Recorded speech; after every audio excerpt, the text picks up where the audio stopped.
कमलाक्षम् कुन्देन्दुशङ्खदशनम् शिशुगोपवेशम् इन्द्रादिदेववनवन्दितपादपीठम् वृन्दावनालयमहं वसुदेवसूनम् नवजलधरवर्णं चम्पकोद्भासिकरणम् विकसितनलिनास्यम् स्फुरन् मन्दहास्यम् कनकरुचिदुकूलम् चारुबर्हावचूलम् कमपि निखिलसारम् नौमि गोपीकुमारम् भूषितकरान्नवनीरदाभात् पीताम्बरादरुणबिम्बफलाधरोष्ठात् पूर्णेन्दुसुन्दरमुखादरविन्दनेत्रात् कृष्णात् परं किमपि तत्त्वमहं न जाने। श्रीहरिः। तो वो तुम खा लो। तो मैं गई, वो खड़े रहे। मैं अंदर जा करके नवनीत भांडार में से और दही और नवनीत की मटकी निकाल कर बाहर रखने लगी और ला करके वो तो क्या अपना सर्वस्व उनके चरणों पर न्यौछावर कर दी। माई हूं तकी लाग रही, जब घर ते माखन ले निकस्यो, तब मैं बांह गई। तब हंस के मेरो मुख चितयो, मीठी बात कही। रही ठगी चेटक सो लागो, परी गई प्रीत सही। बैठो कान जाऊं बलिहारी, लाऊं और दही। सूर शाम श्याम पे ग्वाल सयानी, सर्वस दे निवही। चौथी बोली मेरी बात सुन, अब यही चर्चा। बोली सखी अपराह्न का समय था और मैं उस समय ठंडी ठंडी हवा आ रही थी, तो सड़क की ओर मुंह किए अशोक वृक्ष की छाया में बैठी थी। इतने में देखती हूँ तो श्याम सुंदर दरवाजे पर आकर खड़े हो गए। बड़े शांत शिष्ट, चंचलता का नाम नहीं। इतने में देखा तो कुछ गोप शिशुओं का एक दल और आया। ये विशाल वृषभ, ओजस्वी, देवप्रति इत्यादि ये सब आए। वे भी सब शांत। योजना बनी थी ना कि तो पहले से कि शांति से रहना। उसके बाद दाम सुदाम किंकिणी इंकिणी ये सब, तोक कृष्ण ये सब आए। वे भी सब कोलाहल रहे। इसके बाद फिर बड़े रसीले सुबल सुदाम, ये तोक कोकिल ये सब आए, पर ये भी आज चंचल नहीं। फिर मधुमंगल आया, पुष्पक आया, हंसक आया। इनमें भी चपलता का लेश नहीं। सब के सब बाहर आकर, बाहर आम का पेड़ था, उसकी छाया में सब के सब आकर इकट्ठे हो गए। मानो कोई लूटने की तैयारी में दल बल बटोर के अपना सब देखते हों ढंग। मुख मुद्रा तो ऐसी थी कि मानो कहीं खेलने जा रहे हैं और थकावट मिटाने के लिए पेड़ की छाया में विश्राम कर रहे हैं। कुछ बोला नहीं कोई। इतने में क्या, देखते देखते श्याम सुंदर जरा सा हिले, उठे और उठ करके मंद मंद चलते हुए और मेरे भवन के अंतर भाग में पहुंच गए। गोपी भी बैठे हैं बाहर। और तब मैंने देखा कि अब जरा अपने भी देखें, तो मैं शीघ्रता पूर्वक उठ करके चुपके से और भवन से कुछ आगे चली गई। और फिर उस सड़क को पार करके मैं पहुंच गई बगीचे में। और बगीचे में जो रास्ता था अंदर जाने का, उस रास्ते से मैं जाकर घर के आंगन में पहुंच गई। भवन था सूना। घर के सब लोग आज उत्सव देखने गए। हिंडोला था, हिंडोला। घर में केवल अकेली मैं थी। सो भी इनकी जान में तो मैं थी नहीं। इन्होंने देखा घर सूना है, तो निसंकोच ये घर में अपना अधिकार कर चुके। मैं दधि मंथन कर रही थी और नवनीत से भरा भान रखकर अभी अभी ये छाया में हवा लेने आ गई थी। तो मैंने देखा आकर कि नीलमणि मटके से मक्खन निकाल निकाल कर आरोग रहे। कुछ खा लिया, आप देखा कोई नहीं तो सखाओं को संकेत किया, यूं बाहर बोले आ जाओ। तो एक एक करके सबको भीतर बुला लिया। अब तो बस भर भर के हाथ सब के सब दही और नवनीत सब खाने लगे। अब वो खाने में जल्दी जल्दी कहीं भागने की भी तो मन में थी ना, तो कहीं गिर जाए, छोटे छोटे हाथ कहीं हाथ से गिर जाए, वक्षस्थल पर गिर जाए। तो बीच बीच में किसी गोप शिशु की ये देखते कि हम न पकड़े जाए, तो ये बोले कोई गोपी आ रही है क्या, तो कहा तू आगे आ जा। तो किसी शिशु के पीछे छिप जाते जाकर के, फिर देखते कोई नहीं आया तो आंखें नचा नचा कर फिर खाने लगते। तो इसने कहा कि सखी क्या बताऊं, मैं तो उस ललित भंगिमा पर मानो बिक गई। छिपी हुई देख रही थी मुझे जान न ले, और कहीं बिल्कुल सामने होती तब तो मूर्छित होकर गिर ही पड़ती। वात्सल्य भाव, हृदय में मेरे आनंद की बाढ़ आ गई। वो नीलमणि के मुख चंद्र की शोभा। अब तो बोले कैसी शोभा थी बहना? अरे बोले कैसी शोभा क्या बताऊं, देखा तो आंख ने ना, इस निगोड़ी वाणी में तो शक्ति नहीं जो देखा सो बता दे। तो कहीं बोलने की इंद्रिय में शक्ति होती देखने की, तब बताती कि वो कैसी चीज थी। ये तो असंभव है। मैं तो बस चित्र लिखी खड़ी रह गई। आप गए हरि वह सुने घर, सखा सबे बाहिर ही छाड़े, देखो दधि माखन हरि भीतर, तुरत मछो दधि माखन पायो। लैले खात धरत अधरनि पर, सैन दे सब सखा बुलाए, तिन्हीं देत भरी भरी अपने कर, चिटक रही दधि बूंद हृदय पर। इतउत चितवत करी मन में डर, उठत ओठ ले लखत सब निको, पुनि ले खात ग्वालिनी बर, अंतर भई ग्वाल जिये देखती। मगन भई अति उर आनंद भरी, सूर श्याम मुख निरख सकित भई, कहत न बने रही मन दे हरि। इतने में एक और बोल उठी, अरे मैं सुनाऊं अपना अनुभव। अब इनके एक ही बात बोली कि ऐसी झांकी हमारे यहाँ होती। ये क्या बताऊं, ये तो नवनीत भोजन नहीं है, ये तो मानो कमल का और चंद्रमा का सम्मेलन है, पद्म और चंद्र का सम्मेलन है। ये श्री कृष्ण के जो कर नहीं है ये तो पद्म है, और मुख नहीं है ये पूर्ण चंद्र है। तो पद्म को, अब पद्म से चंद्र का विरोध है, तो कहते हैं कि पद्म को अपना जो चंद्र विरोध है ये भूल गया, और वो मानो नवनीत का उपहार लेकर के चंद्र से मिलने आया है। कर जो है ना, ये कर पद्म है, ये कर पद्म नवनीत का उपहार लेकर के मानो मुख चंद्र से, मुख में लेते हैं ना कर से, तो मुख चंद्र से मिलने आया है। और ये यशोदा नंदन के जो मरकत श्याम अंगों पर मुख से टपकते हुए नवनीत बिंदु हैं, ये मानो प्रिय समागम से प्रफुल्लित चंद्र, ये नीले आकाश में सुंदर मानो अमृत कणों की वर्षा करे। तो सुंदर कर आनन समीप अति राजत ही आकार, जलरुव मनो बैर विदुसों तदि, मिलत लय उपहार, गिरि गिरि परत बदन तय उर पर, हैं दधि सुत के बुंद, मानव सुबग सुधा कन बरखत, प्रिय जन आगम इंद। इस प्रकार से ये गोप वधुएं तमाम आपस में चर्चा किया करती, और यही इनके बाद दूसरी कोई बात नहीं। तो ये बड़ी सुंदर बात कहते हैं कि इसको, इस लीला को जो लोग चोरी समझते हैं, वे स्वयं अपने ज्ञान की चोरी करके बैठे।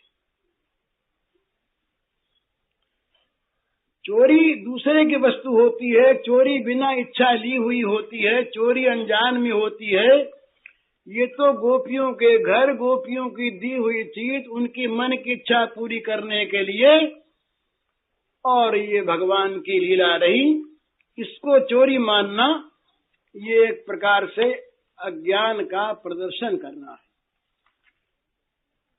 तो ये भगवान इस प्रकार नित्य नई लीला रोज होने लगी।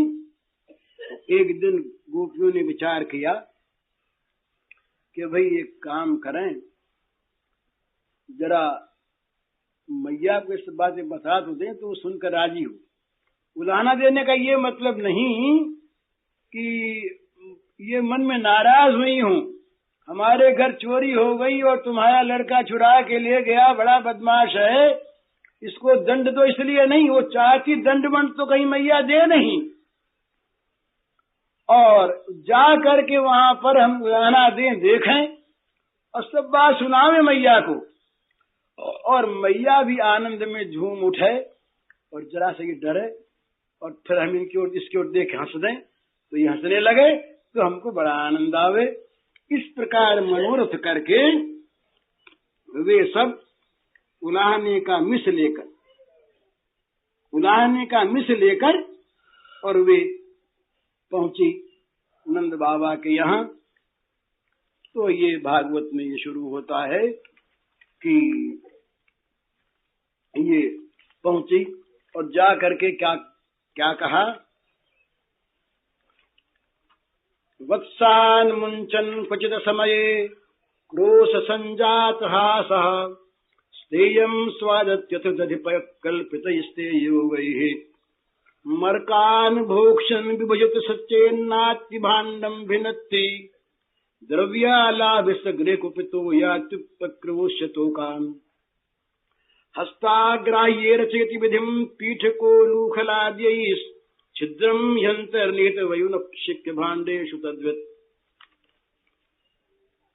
ध्वान्तागारे धृतमणिगणं स्वाङ्गमर्थप्रदीपम् काले गोप्यो कृत्येषु शुभ्यगचित्ताः एवं धार्ष्ट्यान्विषति कुरुते मेघनादीनि वास्तौ स्तेयोपायै विरचित कृति सुप्रतीको तथास्ते इत्थं स्त्रीभिः सबैनन श्रीमुखालोकनीभिर्व्याख्यात्यार्थ प्रसदमुखी नहुपालभ्वैच्छत्। तो ये गोपियां जाकर के उलाहना देने लगी। इन श्लोकों का संक्षिप्त अर्थ कल बताया ही था। तो ये गोपियां उलाहने का मिस लेकर के गई। उस समय वहां क्या हो रहा था, नंद भवन में क्या हो रहा था। अब मैया को आनंद देने के बाद उनके मन में भी आया जरा एक आधी चोरी तो यहीं भी कर लें, मैया हमारी कला तो देख ले, ये और तो कुछ बात नहीं, हमारी कला मैया देख ले। और वहां चोरी वोरी से मतलब तो मैया को प्रसन्न करने से। तो मैया को जरा दूसरे काम में भेज दिया, प्रेरणा कर दी। तो मैया उधर गई और इधर ये मटकी में हाथ डाल करके और मक्खन निकालने लगी। तो मैया इतने में आई गई तो देखा मक्खन कि उसमें हाथ दिए हुए, तो बोले क्या कर रहा है। कृष्ण क्वास करोषि किम पितरति श्रुत्वैव मातुर्वच शाशंकम नवनीत चौर्य विरतो विश्रभ्यताम ब्रवीत मात कंकन पद्मराग महसा पानिर्ममा तप्यते तेनायम नवनीत भांड विवरे विन्यस निर्वापितः। बड़ी बाल सुलभ बात, ऐसी बढ़िया बात। अरे बोले कन्हैया, अरे बाप तू कर क्या रहा था। अब ऊपर को अरे माँ खड़ी है तो डर गए, माखन चोरी तो छोड़ दी। अब जैसे छोटा निर्बोध बच्चा बोलता है अपने में बड़ी समझदारी लाकर, तो थोड़ी देर तो सोचा क्या कहे माँ से। फिर बोले अरे मैया देख तो तुझको तो ठीक पता नहीं, ये तैने मेरे ये कंकण में पद्मराग लगा दिए, पद्मराग मणि लगा दिए ना, तो इसकी लपट से मेरा हाथ जलने लगा। ये पद्मराग मणि जलती हुई सही, तो इसकी लपट से जलने लगा मेरा हाथ। तो मैं क्या करता, ठंडा चाहिए मुझको, तो मैंने माखन के मटके में हाथ डाल दिया। तो मैया प्रसन्न हो गई। तो मैया को जरा सा ये दिखाया। इसके बाद जिस दिन ये पहुंची, उस दिन क्या था, बड़ा सुंदर भाव। ये मैया दधि मंथन कर रही, और दधि मंथन की ध्वनि में वो श्याम सुंदर के कमर की करधनी के वो घुंघरू और ये पैरों के नूपुर, ये मिलकर स्वर बजने लगा और ये लगे नाचने। तो अब वो गोठ से दूध लेकर के आने वाले गोप, वे सब देख देख करके श्याम सुंदर का नृत्य सब के सब मतवाले हो गए। कल से रखना भूल गए, कौन कहाँ रखे, अंग उनके कहाँ पे कितनी तो कल से ढरक गए, और दूध की धारा बहने लगी। भान नहीं इनको, सबकी आंखें लग गई नंद नंदन को देखने में, और बजरानी का तो आनंद बस। अब वो लगे नाचने।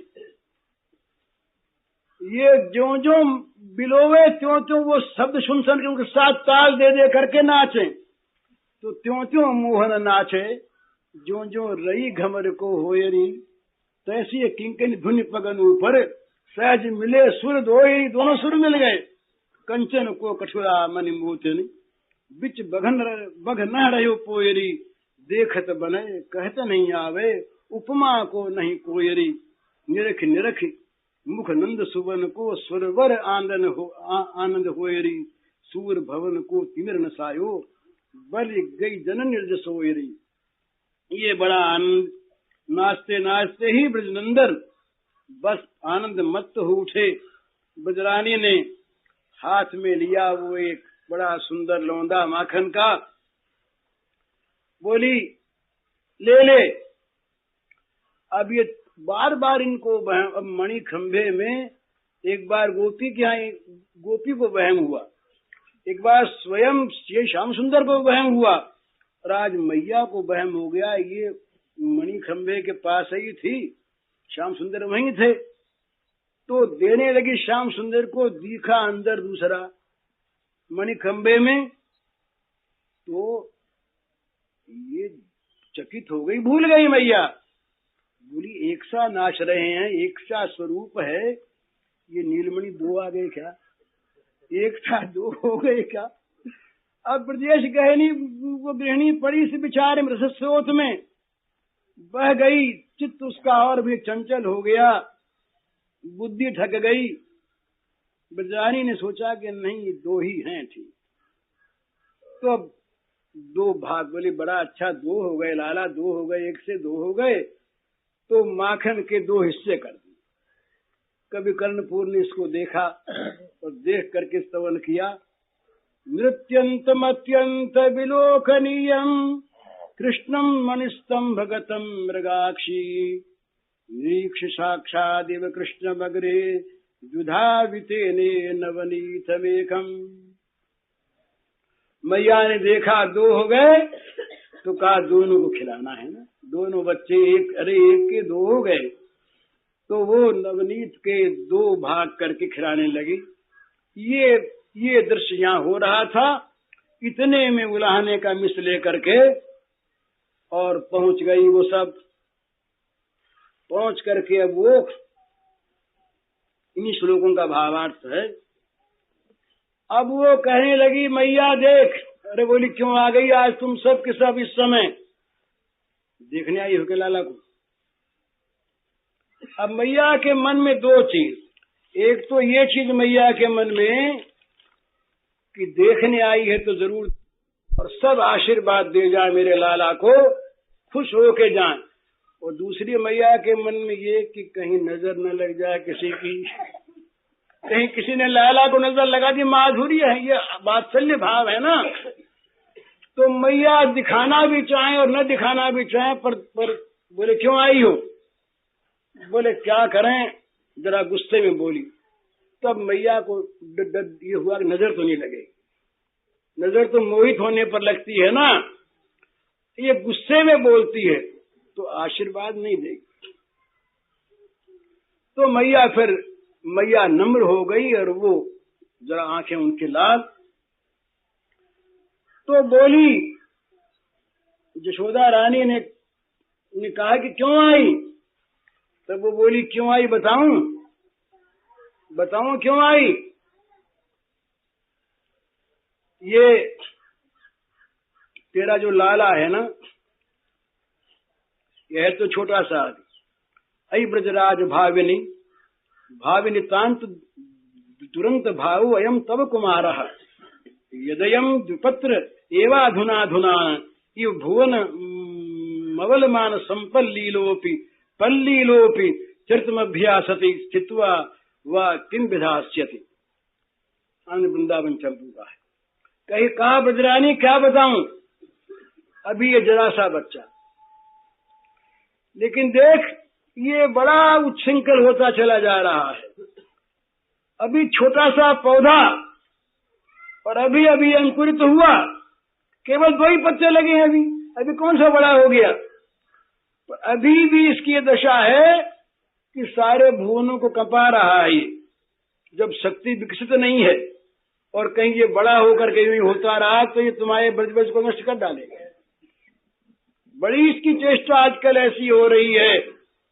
तो ये जब विशाल वृक्ष बनेगा शाखा पत्रों से और पुष्प से और फलों से समन्वित, तो तुम्हारा ये नीलमणि क्या क्या करेगा। मैया जरा सोच तो ले।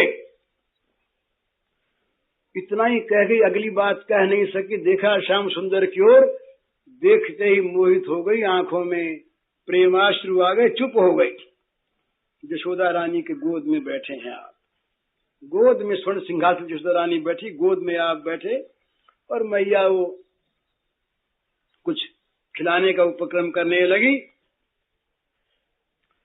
तो श्री कृष्णचंद्र की ओर देखा और वो मुस्कुराए। मुस्कुराते ही ये जो है ये इसको प्रेमावेश हो गया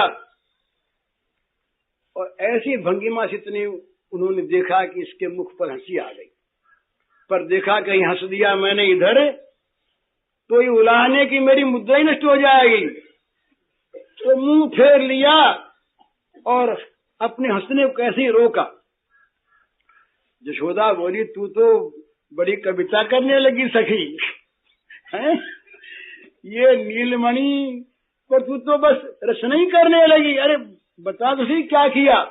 अब उसको तो हंसी आवे, उसको हंसी आ रही, बतावे क्या। तो वो तो बोली नहीं, दूसरी ही बोली कि मैया देख मैं बताती हूँ, ये तो बेचारी बोलती नहीं तेरे डर से, ये बड़ा नटखट हो गया। ये क्या करता है, वत्सान मुंचन कुछ समय क्रुश संजात हासः। जब घर में गाय नहीं दुही रहती, गोदोहन नहीं होता, उसके पहले ये जा पहुंचता है और अकेला ही नहीं जाता, ले जाता है सैकड़ों बालकों को अपने साथ, दल का दल बटोर कर बानरी सेना।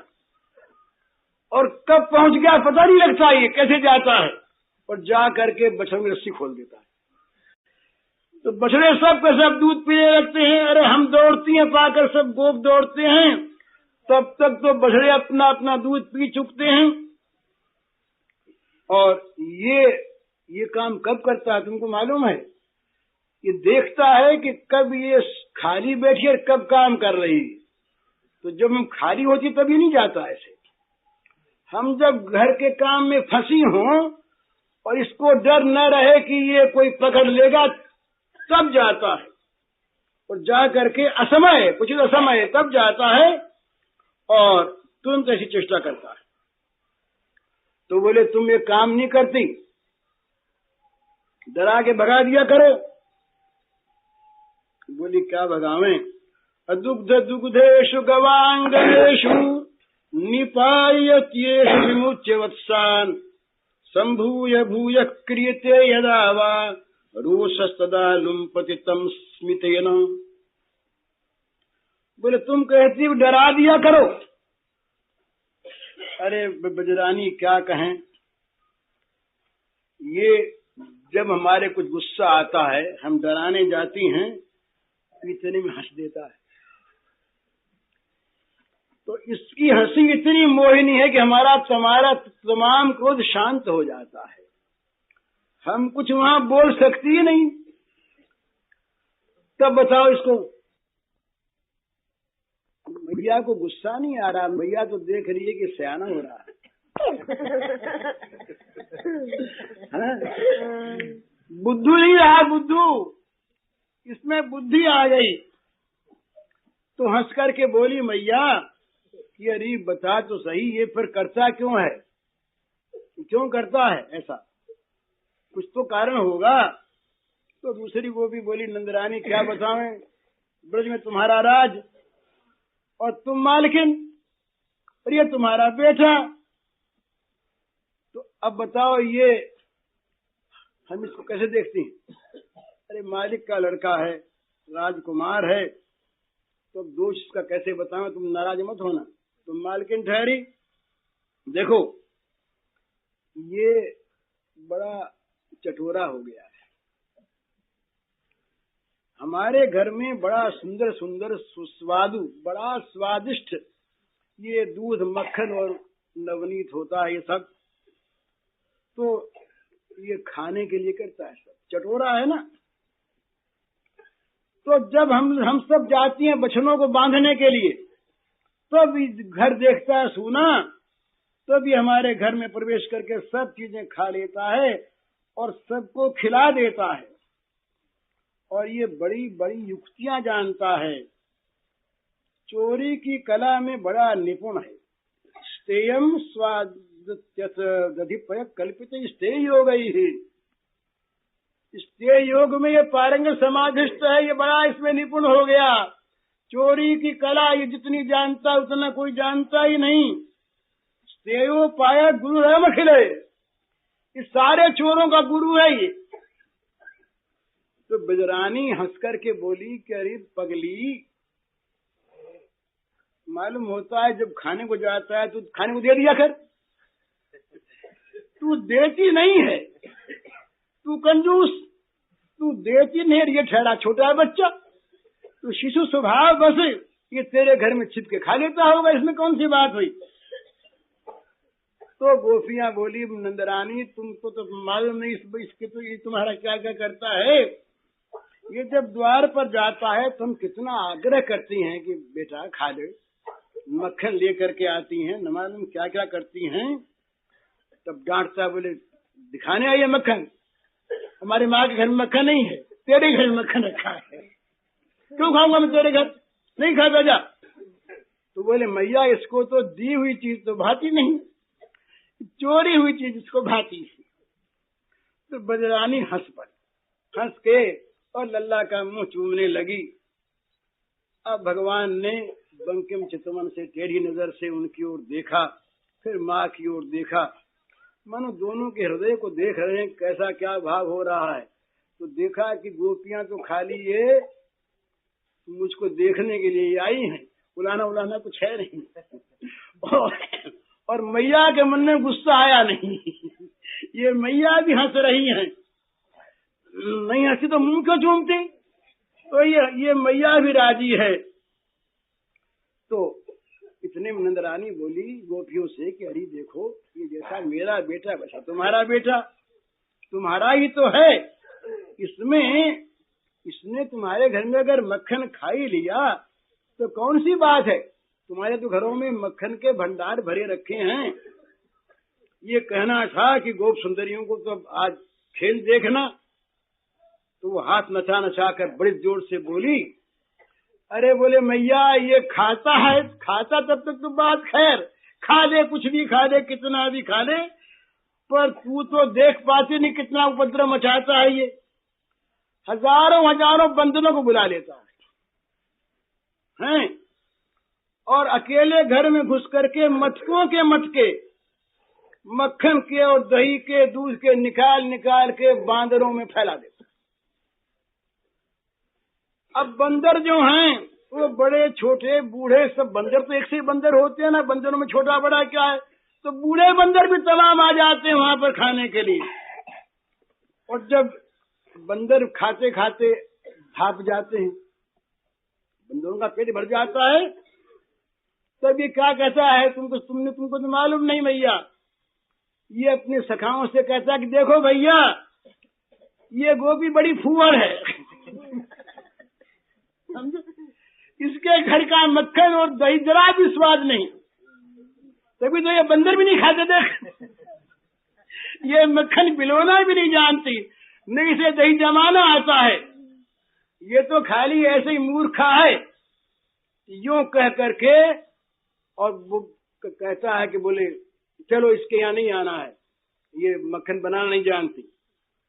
और यूं कहकर जरा हमने इधर देखा कि घर में भूसा के तमाम मटकियों को फोड़ देता। अरे मेरे ददिया सास की रखी हुई मटकी, वो पुरानी मटकी जो घी लग लग करके बिल्कुल घी मई हो गई, तो मरकान भोक्षण विभजत सच्चे नाति भांडम भिन्नते हीलाल समतत क्रियदेव भुक्ते शाखा मृगान भोजयते प्रकामम न भुंजते ते यदि तृप्त मंतो भूमो कृत्य विविध्य भांडम। ये मदमा भैया इसकी करतूत है। बजरानी को तो पता नहीं बंदरों को क्यों खिलाता है ये, पर ये तो जानते हैं ना कि रामावतार में बिना ही किसी प्रकार के रसद दिए और बंदरों से काम लिया था। बेचारे अपने आप ही तो वृक्षों पर जाएं, अपने आप राक्षसों की मार सहें, अपने आप फल बटोर के खा लें। कौन सा रसद विभाग साथ चलता था राम के हैं? तो इन्होंने कहा था कि अच्छा, बंदरों ने एक दिन कहा, बोले महाराज हम बटोर उटोर के खा लेते हैं, कहीं आपके हाथ से, बोले अच्छी बात है, कृष्णावतार में हम अपने हाथ से खिलाएंगे। तो वे सब बंदर जो थे ये आ गए यहाँ पर, तो उनको तो इनकी बात याद थी, तो कोई पारिश्रमिक नहीं दिया, इनको कुछ नहीं दिया, तो इसलिए ये इनको दे रहे थे। तो अब ये बंदरों की जब बात आई तो भगवान हंस पड़े, नंदरानी भी हंस पड़ी, तो गोपियों को भी हंसी आ गई। अब इनके मन में तो नकली गुस्सा था ना, तो ये सब नंदरानी बोली, अरे तुम एक काम करो, तुम मक्खन को छिपा के रख दिया करो, बच्चा जब पावेगा नहीं तो कैसे खाएगा, तुम घर में छिपा कर रख दिया करो, तो फिर ये कैसे ले सकेगा। बोली नंदरानी तू तो भोली है और ये है बड़ा चतुर, बड़ा चतुर है ये। सुनाओ एक दिन की बात, एक बोली, मैया तू भोली है नहीं जानती इसकी कुछ करतूत, कैसा धूत शिरोमणि है ये तेरा सुगढ़ सांवरा पूत। सुगढ़ सांवरा लगता बड़ा सुंदर है। मैया तू भोली है नहीं जानती कुछ इसकी करतूत, कैसा धूत शिरोमणि है ये तेरा सुगढ़ सांवरा पूत। ननद जा रही थी मेरी वह प्रातः ही अपनी ससुराल, बना रही थी उसको देने शकुन बठेरी मैं तत्काल। मेरी ननद एक दिन जा रही थी ससुराल, तो मैं तो उसके लिए शगुन मिठाई बना रही थी बैठी बैठी। बोले घर में और कोई नहीं था क्या? तो लगा रही थी उसके मेहंदी, मेरी देवरानी थी व्यस्त, छत पर थी वह इधर सांवरा लगा रहा था बाहर गश्त। वो छत पर बैठी लगा रही थी मेहंदी, देवरानी दो ही हम घर में लुगाई, और ननद तीसरी, वो उसके तो मेहंदी लगी रही थी, छत पर थी। अब ये बाहर मौका ढूंढ रहा था कि मौका मिले तो जान। तो देखा घर सूना है, आया चुपके से घर किया प्रवेश, पक्का चोर न पैरों की आहट भी होने दी कुछ लेश। पैरों की आहट का लेश भी नहीं सुनाई दिया किसी को। ऐसा चुपके से आया, पक्का है ना, घुर अंदर आ गया, एक एक कर बुला लिया, फिर अंदर खोला दधि भांडार। घुसे सभी धीरे धीरे, कर लिए तुरंत ही बंद किवाड़। घुस गए तमाम अंदर, माखन के घर में घुस करके चुपके से, और किवाड़ बंद कर ली। मैं देख तो रही थी बीच बीच में, पर बना रही थी, तो नजर गई मेरी दिखे कपाट मुझको दधि घर के बंद। मैं निश्चिंत रही, ये घर में करने लगे काम स्वच्छंद। मैंने देखा तो किवाड़ बंद दिखाई दिए। मैंने सोचा कोई आया गया नहीं है, चौकन्नी तो थी मैं, पर सोचा आया गया नहीं, तो मैं अपना काम में लगी रही निश्चिंत। और ये अपना निश्चिंत काम करते रहे, स्वच्छंद मन में, मजे में काम करने। तो क्या काम करते, बोले वो काम तो तुम जानती हो। खाली थे कर दिए तुरंत मधु दधि माखन के सारे माट। पता नहीं ये कितने थे सब, कैसे रचा अनोखा ठाट। पता नहीं कितने थे, सारे माट खाली कर दिए। खा पी कर कुछ मटके फोड़े, होने दी न जरा आवाज। धीरे से पट खोल सभी, ये भागे निकल मनोहर साज। मुंह पर लगाए हुए, किसी के मुंह पर लगा, किसी के हाथ पर लगा, ये सुसज्जित हुए दधि माखन से, और धीरे से निकल के घर से बाहर निकली। इतने में तो मेरी आंख गई, तो देखा भाग रहे। मैं दौड़ी झट जा पहुंची घर के द्वार। तब तक दूर निकल ये लगा चढ़ाने मुझको दे फटकार। फटकार चढ़ाने लगा, दिखा दिखा कर मुझे अंगूठा। हंसा विचित्र हंसी यह चोर, उड़ा रोष सब रही देखती, मैं पलक हंसमुख की ओर। गुस्से में गई, और ये जब मुझे चिढ़ाने लगा तो और गुस्सा आया, इतने में हंस दिया। तो इसकी हंसी देख करके बस मेरा मन तो इसके हंसमुख की ओर लग गया, और मेरा सारा रोष उड़ गया। गई भूल मैं इसे पकड़ना, इसके जादू के वश हो। तब तक सब चल दिए नाचते हंसते करते हो। ये हो हल्ला करते हुए सब भाग गए मैया। अरे बोले ये तो, पर तू घर में अगर खूब छिपा के रख देती और ताले ही बंद कर देती, तब कैसे होता।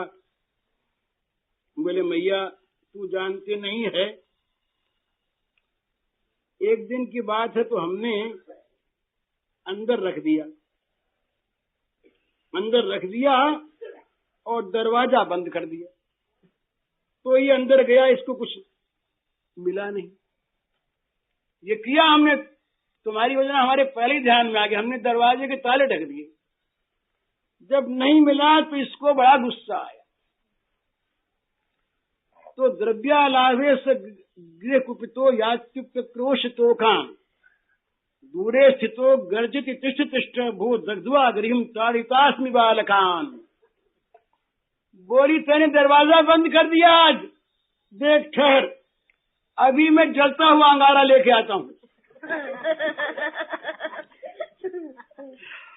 और यदि मुझे दही दूध मक्खन नहीं मिला तो उस घर पर अंगारा रख दूंगा, सारा घर जलकर खाक हो जाएगा। क्यों? भगवान बोले कि देख, जिस घर में मेरे लिए कुछ न हो वो घर आग लगने लायक है।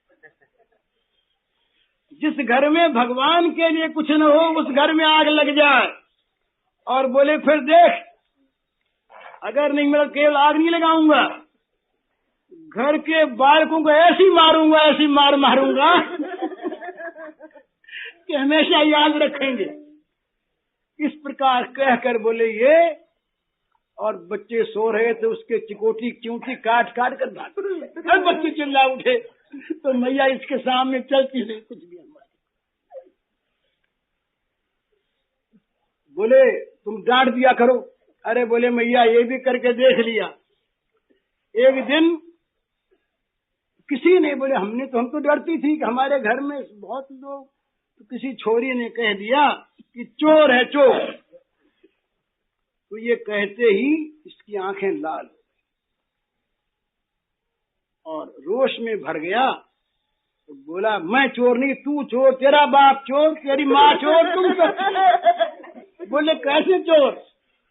अरे बोले घर तो सब मेरा है, तुम जैसी ममता करके बैठी हो ना, ये घरों में हम ममता करने वाले सब चोर हैं।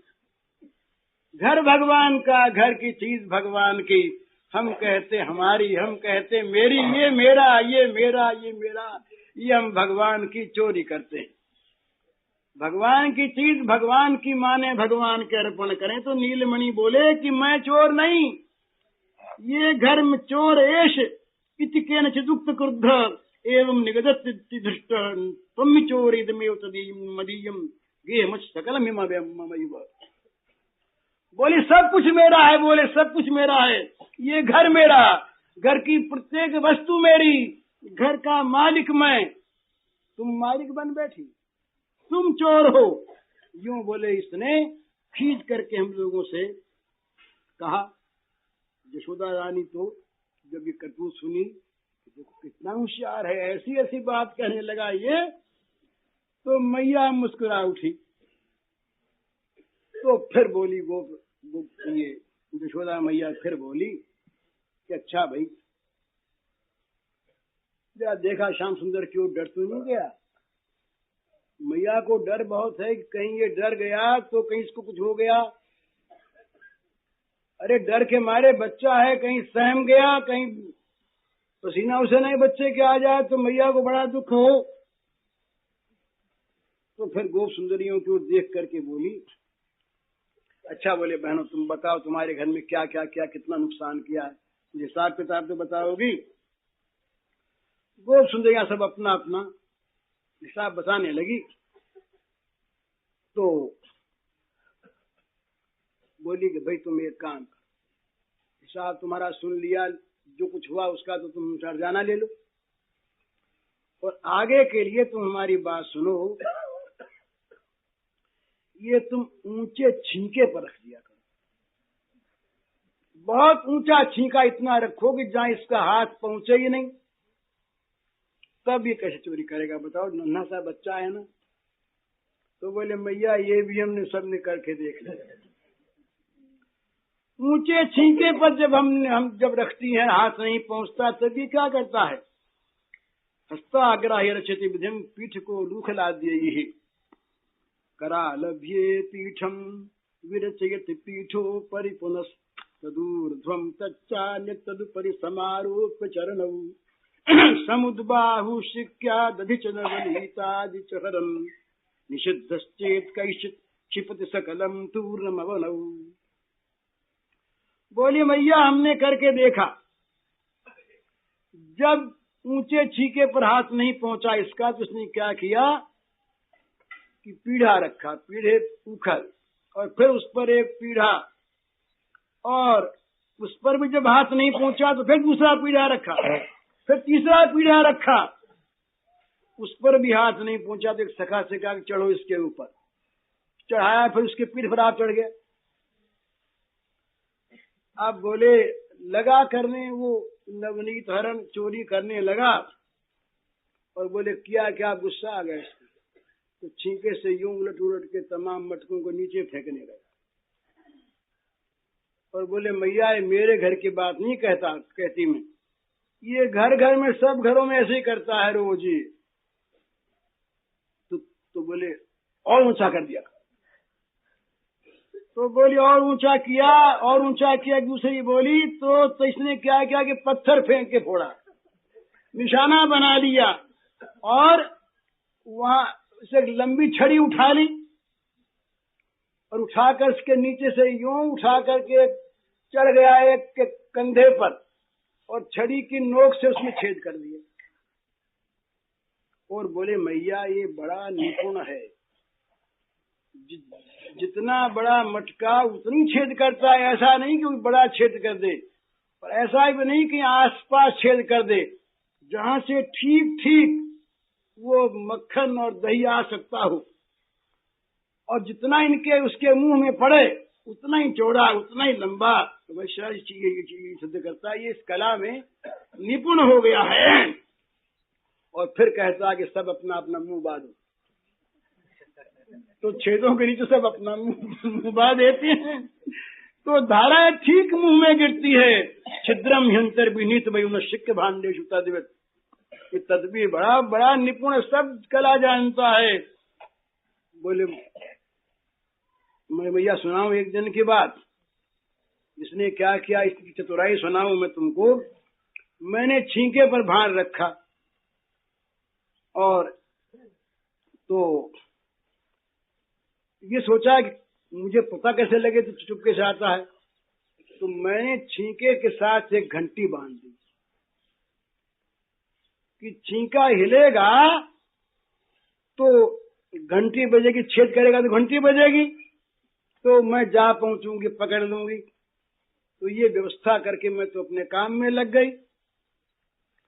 कुछ देर बाद जाके देखा तो मेरी हंसी रुकी नहीं। क्या देखा मैंने कि पीढ़े पे एक पीढ़ा रखा है और उस पर एक गोप बालक खड़ा है, उसके कंधे पर तुम्हारा ये नीलमणि खड़ा हो गया, और हाथ से इसने घंटा पकड़, एक हाथ से घंटा पकड़े जिसमें घंटा बजे नहीं, और दूसरे हाथ में छेद के छेद किया, घंटा को पकड़ के छेद किया ऐसे, तो दूध की धारा बह चली। तब ये मुंह अपना कर दिया उसके सामने। तो बोले ये आनंद विभोर होकर के सिर हिलाते हिलाते दूध पान करने लगा है। तो मैं तो आनंद में जड़ हो गई, दृश्य देखती रही।